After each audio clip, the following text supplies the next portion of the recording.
Welcome back, class. Mr. Rasmussen here. This is lesson 7A, and we're beginning Unit 7, and in Unit 7 we're going to talk all about cellular respiration. Our unit today, our lesson is going to be just an overview, just talking about some big ideas that are going to help us understand cellular respiration. I put up this picture in the lower left-hand corner down here of the respiratory system, of breathing, of taking in oxygen, and it really relates to cellular respiration. So our body has developed this complicated system to take in oxygen from the outside world. So our body desperately needs oxygen. That oxygen is actually used at the cellular level to generate energy.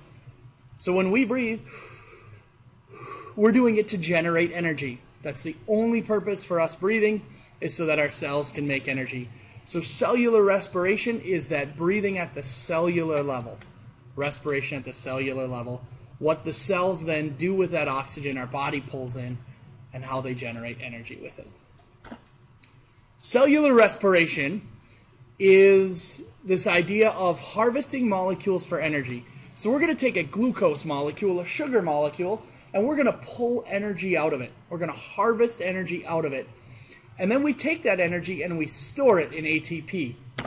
So what we're doing is we're harvesting energy out of sugar and storing it in ATP. And you'll see throughout these lessons that it's a big complex process, and it's a complex big process for a reason. Here's the equation for cellular respiration. It starts with 6 oxygen plus glucose, so we need oxygen. That's why we breathe, is to generate energy. That's why we eat, also, is to generate energy, so we need sugar and oxygen. Those combined together in this process, we're going to get water as a waste product. We're going to get carbon dioxide as a waste product, and we're going to generate energy. So the whole purpose is energizing our body, generating energy that our cells can use. So make sure you know this equation. Guarantee it'll show up as an essay question on the test. So this process of cellular respiration is both aerobic and anaerobic. Let's talk about what those means. Aerobic means with oxygen.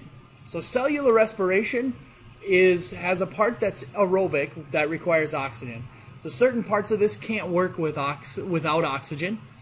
But parts of it are anaerobic, which means without oxygen. So parts of cellular respiration work without using any oxygen whatsoever. That we can do parts of cellular respiration without using any oxygen. And you'll actually see in this upcoming lessons how we can manipulate this as humans. We can take bacteria that make energy without oxygen and use them to generate all sorts of cool things. We do this all the time. We've now harvested it to make energy for our cars. We use it to make beverages and food products. So we use this anaerobic process. We as humans manipulate it to make sure we can do a bunch of cool things with it. We'll talk about that later. So cellular respiration is a 3-step process. It takes place in 3 main steps, and each lesson will cover one of these steps. So the first one is glycolysis. That'll be our next lesson. We'll talk about glycolysis. Then it's going to be the Krebs cycle. So after glycolysis, it'll go into the Krebs cycle. And after the Krebs cycle, we'll finish up with the electron transport chain. So those are our 3 steps. Our next 3 lessons will take one on glycolysis, one on the Krebs cycle, one on the electron transport chain.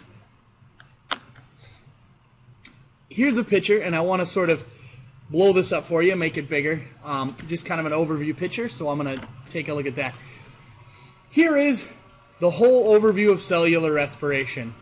The first process, starting up here in the upper left-hand corner of it, and I'll grab my marker here. So right up here in the upper left-hand corner, it starts with glycolysis. Glycolysis, the whole purpose of glycolysis is to take glucose and to turn it into this molecule called pyruvate. Okay? And this down here, this picture is of the mitochondria. So this takes place outside of the mitochondria. It actually takes place in the cytoplasm of a cell. So glycolysis takes glucose and breaks it down into this molecule called pyruvate. Pyruvate then enters the mitochondria, and in here a couple things happen. The first thing that happens is pyruvate is changed into this molecule called acetyl-CoA, and this reaction is not really one of the 3 steps, but it's called the transition reaction. and we'll look at that tomorrow as well.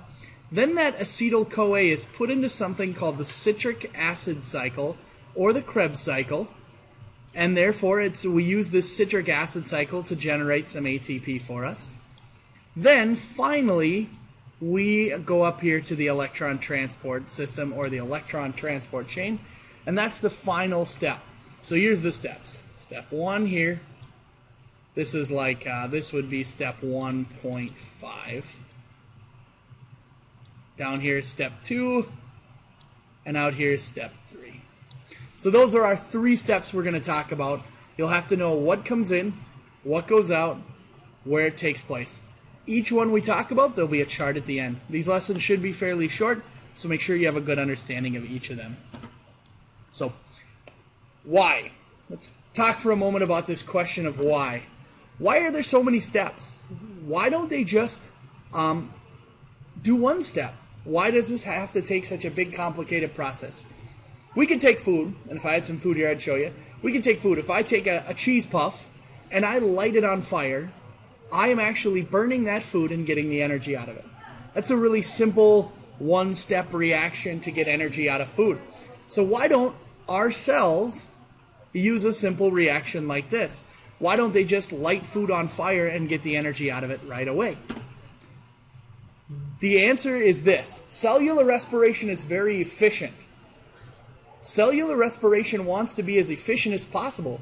We want to get as much energy as we can out of every bit of food that we eat. Out of each molecule of glucose, we want to make sure that we're not wasting much energy at all. So a lot of times when we have reactions, energy is lost as heat. And if you burn something, a lot of that energy is converted to heat, and we lose a lot of that energy. So in cellular respiration, we lose very little energy as heat. Very little energy as heat. It's extremely efficient, and that's why it has all these tiny, little complicated steps. Okay? I just wanted to make a list of important molecules that you'll see in these next lessons, just so you understand them when you do see them. The first one is ATP. We should be familiar with ATP. That's our energy carrier molecule, adenosine triphosphate. Another one in this is NADH. And NADH works the exact same way as NADPH from photosynthesis. Works the same way. It's the same thing. It carries a high energy electrons. So very similar. Pretty easy to remember that one. Another one is FADH, and FADH works the same way as NADH. It's another electron carrier molecule. Its job is to carry electrons. We're going to see glucose. Should be familiar with glucose. And each of these processes, every single one of these steps, requires a different enzyme. So you may see some enzymes in here, but just know that every step, an enzyme needs to carry it out. Next lesson, we'll talk about glycolysis, but that's where we'll end for today. So if you have any questions about any of this stuff, feel free to come up and ask. Nice short lesson today, nice short lesson tomorrow, but make sure you have a good understanding of each of these steps as we go through. All right. Thanks, class. Have a good one.